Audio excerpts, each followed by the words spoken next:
ओम श्री परमात्मने नमः. ज्ञानदेवांचा आत्मसंवाद प्रकरण 2. सद्गुरु वंदन. हा प्रवृत्ती सापेक्ष निवृत्ती नाही. ओव्या आहेत 32 आणि 33.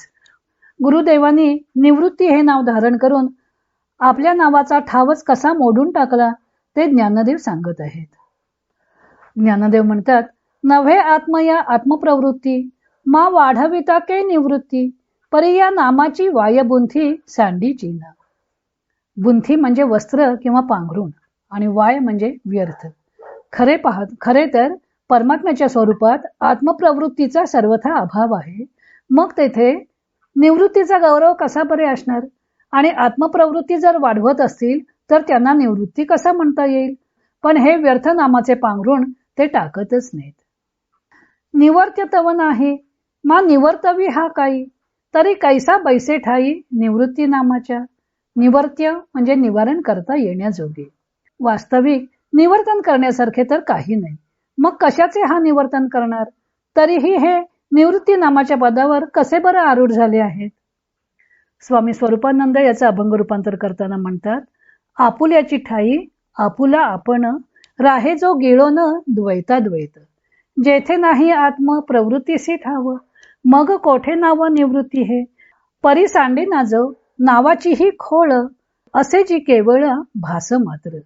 माया अविद्येची करी हा निवृत्ती म्हणून निवृत्ती म्हणो याते.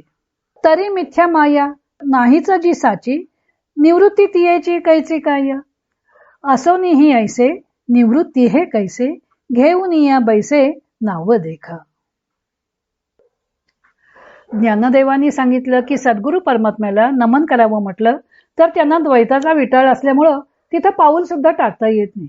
कारण नाम आणि रूप हे भाग मायेचे आहेत व सद्गुरु परमात्मा तर माया रहित आहेत.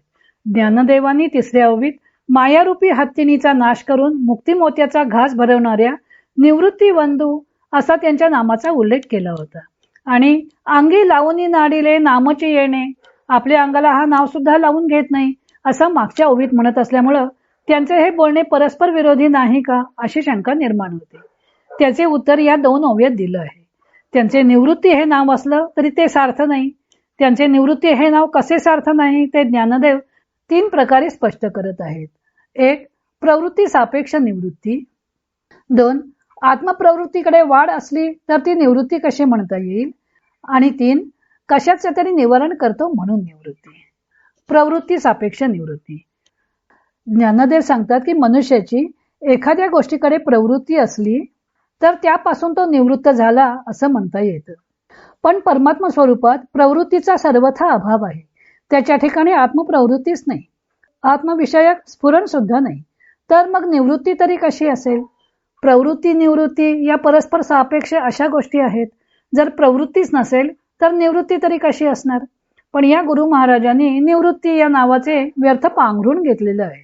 नावावरूनच कळून येतं की ते नामरूप उपाधींच्या अतीत आहे. कशाकडेही प्रवृत्ती नसताना त्यांनी निवृत्ती नामाचा जणू काही बुरखा पांघरलाय व आपले खरे स्वरूप झाकून टाकलंय. त्यामुळे त्यांचे खरे स्वरूप कळतच नाही. मग त्यांना वंदन तरी कसं करावं? 2रा भाग होता आत्मप्रवृत्ती वाढविता के निवृत्ती. परमात्मा स्वरूप सद्गुरूंकडे आत्मप्रवृत्तीच नाही.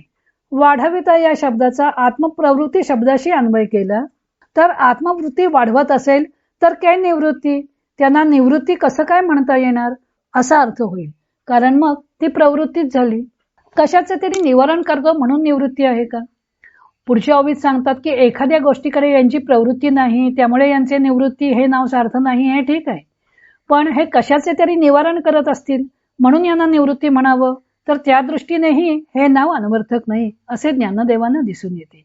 कारण निवर्तन करण्याजोगे काही नाहीच तर हा कशाचं निवर्तन करणार? सर्व काही परमात्मा स्वरूप असल्यामुळं कोणताच पदार्थ त्यातून बाहेर काढून टाकता येणं शक्य नाही. कदाचित हा अविद्येचे अज्ञानाचे निवारण करतो म्हणून याला निवृत्ती हे नाव देण्यात आलं असं म्हणावं. तर मुळात माया अविद्या अज्ञान या गोष्टीच नाहीत. मग जी गोष्ट नाहीच मिथ्याच आहे तिचे निवारण तरी कसं करणार? त्यामुळे निवृत्ती हे नाव व्यर्थच ठरतं व त्यांना नमन करण्याची इच्छा आतल्या आतच जिरून जाते. असे असूनही यांनी निवृत्ती नावाची खोड पांघरलेली आहे. आणि काहीही निवारण करायचे नसून सुद्धा निवृत्तीच्या सिंहासनावर बसलेले आहेत. अशी स्थिती असताना यांना निवृत्ती हे नाव का आलं ते पुढे ज्ञानदेव स्पष्ट करत आहेत. तो भाग आपण उद्या पाहू. इतर अनेक ग्रंथांचा आधार घेऊन संत ज्ञानदेवांच्या अमृतानुभव या ग्रंथाचं लेखन व वाचन सौ मनीषा अभ्यंकर मिरज यांनी केलं आहे. हरिओम तत्सत.